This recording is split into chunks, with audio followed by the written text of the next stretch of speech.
InsyaAllah kita akan mengambil sedikit masa meneruskan pengajian di dalam kitab Ihya Ulumuddin karangan Al-Imam Al-Ghazali rahimahullahu ta'ala. Dan kita berdoa kepada Allah Subhanahu wa ta'ala, mudah-mudahan Allah menjadikan pengajian ini sebab pengampunan bagi segala dosa, dan Allah mengkabulkan segala hajat dan menjadikan kita di antara hamba-hambanya yang bertakwa. Amin ya rabbal alamin.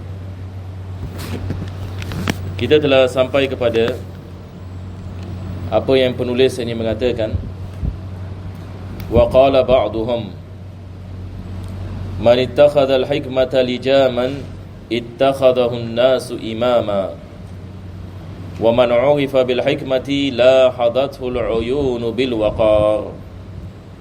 Yani beliau menukilkan sebahagian yakni para ulama dan hukama yang mengatakan, barang siapa yang menjadikan hikmah sebagai tali tunggangannya, barang siapa yang menjadikan hikmah sebagai tali tunggangannya, ini maksudnya sentiasa bersamanya. Tali tunggangan ini ibarat apa?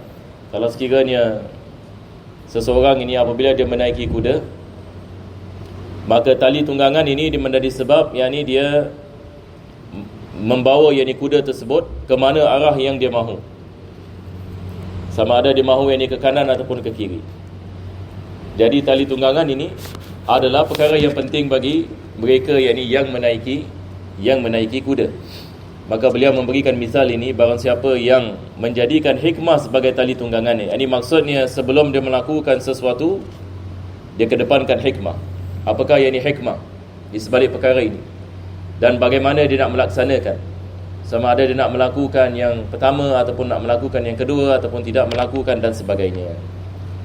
Maka beliau mengatakan, barang siapa yang mengambil hikmah sebagai tali tunggangannya, ittakhadahu an-nasu imama, manusia akan menjadikannya sebagai imam. Yani manusia ini akan menjadikannya sebagai imam. Ini imam di sini bukan imam salatnya. Yani imam di sini adalah seorang yang dipanuti. Seorang yang dipanuti. Yani biasa yang kita lihat para ulama yang dipanuti apabila masyarakat ataupun manusia melihat hikmah dan ilmu dan amalan mereka yang membawa manusia kepada kebahagiaan, maka ini balik kepada ilmu dan hikmah. Itu sebab kita lihat di dalam Al-Quran Allah Subhanahu wa taala berfirman, wa man utiyal hikmata faqad utiya khairan katsira. Barang siapa yang diberikan hikmah, maka sesungguhnya dia telah diberikan satu kebaikan yang besar. Mudah-mudahan Allah Subhanahu wa taala memberikan kepada kita taufik dan hikmah insya-Allah. Maka seterusnya beliau mengatakan, wa qala Syafi'i rahmatullahi alaih. Ini adalah perkataan Al-Imam Syafi'i selepas ini. Jadi Al-Imam Ghazali ini dalam kitab Ihya kita lihat dia banyak menukilkan dari ulama-ulama yang datang sebelumnya. Sebelum ini kita baca tentang Al-Imam Fathul Mawsili, kita baca tentang Al-Imam Ahmad bin Hanbal, begitu juga Imam Malik. Sekarang ini beliau mengatakan, Al-Imam Syafi'i mengatakan, min syarafil ilmi anna kulla man nusiba ilaihi walau fi syai'in hakir fariha. Yani Al-Imam Syafi'i mengatakan, daripada kemuliaan ilmu adalah apa saja perkara yang dinisbahkan kepadanya, walaupun perkara yang kecil, membuat kegembiraan. Beliau mengatakan, daripada kemuliaan ilmu ini, walaupun ilmu tersebut ilmu yang manfaat, walaupun ia adalah sesuatu yang kecil, tetapi ia dapat membawa manusia kepada kebahagiaan, yang membawa manusia kepada kegembiraan. Ini adalah daripada kemuliaan Allah Subhanahu wa taala meletakkan kepada ilmu. Jadi kita lihat Al-Imam Syafi'i ini, beliau adalah daripada ulama yang misali dalam mencari ilmu. Kita lihat beliau dilahirkan dalam keadaan miskin. Al-Imam Syafi'i dilahirkan di kota yang dikenali sebagai Gaza di Palestin, yang mana hari ini sekejap-sekejap kita dengar yang ini berita yang disedih daripada kota tersebut. Itu adalah tempat kelahiran Al-Imam Syafi'i. Maka beliau dilahirkan miskin. Maka ibunya musafir yang ini bersamanya ke kota Makkah. Apabila di Makkah juga yang ini beliau hidup ini dalam keadaan miskin, tak mampu yang ini nak membeli pena. Maka beliau belajar dengan Al-Imam Muslim yakni di sana, dan juga Al-Imam Waqi' bin Jarrah. Selepas itu beliau yang ini datang kepada Imam Malik Ibn Anas radhiyallahu an dalam keadaan miskin. Jadi beliau tidak mampu yang ini membeli pena. Apabila Imam Malik yang ini sedang berbicara, beliau menulis menggunakan jarinya. Jadi Imam Malik menyangkakan budak ini yang dia masih muda lagi. Imam Malik ini menyangkakan budak ini main-main. Dia sedang mengajar, dia lihat ini budak ini 15-16 tahun pada ketika itu, Imam Syafi'i. Dia seolah-olah bermain-main dengan jarinya. Jadi Imam Malik ini panggilnya selepas ini pengajian. Apa yang kau buat? Dia mengatakan, aku sedang menulis sesuatu, apa yang aku dengar daripada apa yang kau sampaikan. Dia bilang, kau menulis ini dengan jari, betul ke kau faham? Dia mengatakan, faham.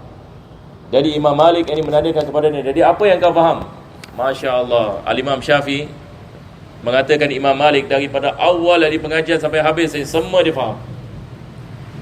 Imam Malik terperanjat dengan ini budak ini. Dan selepas itu dia telah menghafal kitab Al-Muwatta kesemuanya sebelum ini datang ini kepada Imam Malik. Jadi Al-Imam Syafi'i ini adalah yakni seorang yang sangat luar biasa. Kita lihat dia punya kehidupannya, perkara yang sangat menakjubkan. Maka beliau yang hidup ini ilmu, khidmat ini kepada ilmu, dan sampai hari ini alhamdulillah kita mendapatkan manfaat daripada ilmu beliau. Walaupun beliau hidup hampir 1400 tahun yang lalu. Radhiyallahu anhu. Selepas itu beliau mengatakan waman wufi'a anhu huzun. Sedikit ilmu dia mengatakan membawa kegembiraan, dan sedikit ilmu boleh mengangkat kesedihan.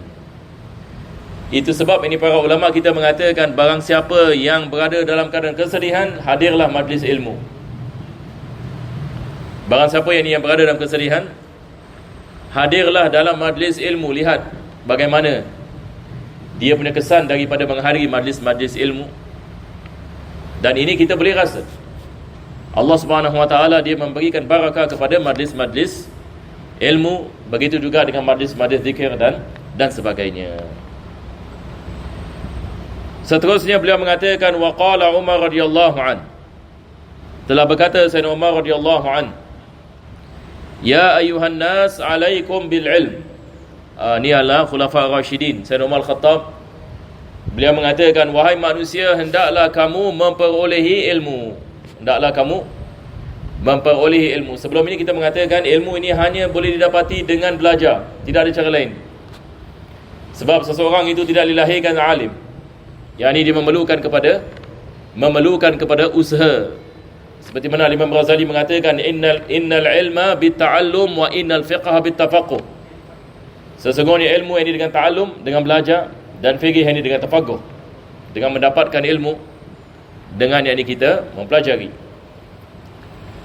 Maka beliau mengatakan, hendaklah kamu memperoleh ilmu, fa inna lillahi subhanahu rida'un yuhibbuhu. Dia mengatakan sesungguhnya Allah Subhanahu Wa Taala mempunyai pakaian yang dia menyukainya. Maka ini membawa makna majaz. Allah Subhanahu Wa Taala mempunyai kemuliaan, yang mana Allah hanya memberi kepada mereka yang mempelajari ilmu. Apabila seseorang itu mendapati ilmu, Allah memberikan kemuliaan itu kepadanya.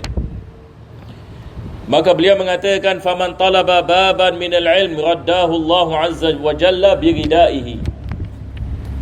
Barang siapa yang mempelajari satu bab dalam ilmu, Allah Subhanahu Wa Taala memberikan kepadanya pakaian yang mulia.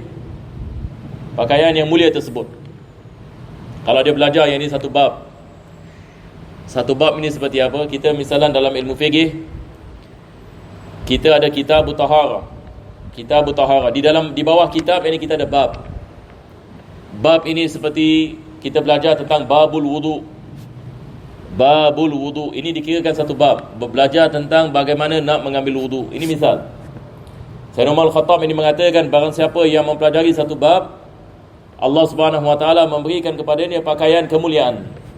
Pakaian yakni kemuliaan. Fa in adnaba dhanban ista'tabahu thalatha marrat. Kalau orang ini melakukan dosa, maka pakaian itu meminta kepada Allah Subhanahu wa taala supaya ia tidak dikeluarkan daripadanya. Pakaian itu yang meminta kepada Allah yakni supaya ia tidak dikeluarkan daripadanya. Ini menunjukkan kemuliaan. Walaupun dia ada melakukan dosa, maka disebabkan ilmunya Allah Subhanahu wa taala tetap memberikan kepadanya kemuliaan disebabkan dia melaksanakan dan mempelajari ilmu. Jadi beliau mengatakan ista'tabahu salasa marrat li alla yaslubahu ridaahu dhalika wa in tatawala bihi dhalika dhanbu hatta yamut. Ya, ini sehingga seseorang itu meninggal dunia, tetap kemuliaan yang diberikan kepadanya daripada sebab dia mendapati daripada ilmu yang manfaat yang mendekatkan diri kepada Allah Subhanahu wa taala.